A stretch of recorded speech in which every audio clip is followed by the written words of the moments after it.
بسم الله الرحمن الرحيم إنا أرسلناك بالحق بشيرا ونذيرا ولا تسأل عن أصحاب الجحيم ولن ترضى عنك اليهود ولا النصارى حتى تتبع ملتهم قل إن هدى الله هو الهدى ولئن اتبعت أهواءهم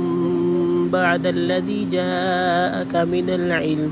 ما لك من الله من ولي ولا نصير الذين آتيناهم الكتاب يتلونه حق تلاوته أولئك يؤمنون به ومن يكفر به فأولئك هم الخاسرون يا بني إسرائيل اذكروا نعمتي التي أنعمت عليكم وأني فضلتكم على العالمين واتقوا يوما لا تجزي نفس عن نفس شيئا ولا يقبل منها عدل ولا تنفعها شفاعة ولا هم ينصرون وإذ ابتلى إبراهيم ربه بكلمات